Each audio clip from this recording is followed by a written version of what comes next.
Goiekik enpresa ekimen berritzaileen sariak banatu ditu Igartza Jauregian 21. aldiz. Sari banaketaren aurretik, Leire Olaberria txirrindulari ohiak eta Alberto Lorenzo, Ehun Grupeko CEO-ak, bizitzako malda gaindituz izenburupean hitzaldi bana eskaini dute.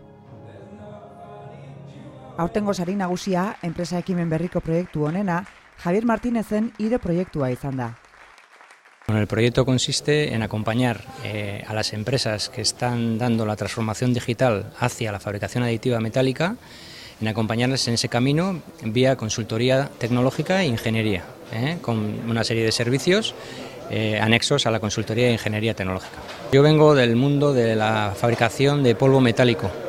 El polvo metálico es la materia prima principal para la fabricación de aditiva, de impresión 3D.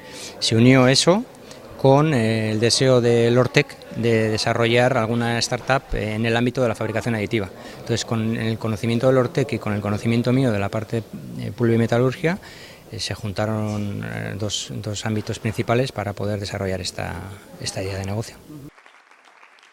Enpresan buruturiko proiektu berritzaile honen aldiz, Leberri enpresarena izan da. Proiektu azkenen da motor bat frenukin, eta azkenen motor hori daukena da sistema diferente bat, konstrukzioko gruantzako, grua hori beletan uzteko, bestik ez. Dauke sistema elektriko bat eta manuala, argi junezko hori eragiteko. Gu azkenen egiten duena da makineria elektriko rotatiboa. Bai, motorrak, alternadore, generadorek, ventilazioa eta hidromundune bai. Goierri eskolako ikasleen arteko ekintzailetza proiektu garapen honena, Jaxone Mendiola, Aretz Etxeberria eta Maider Aldasorok birzitekentzat egindakoa izan da. Pixoialak berziklatzearen proiektu bat izan da, asko konsumitzen da pixoialak, eta hori reziklatzea bereziki Goierri mailan.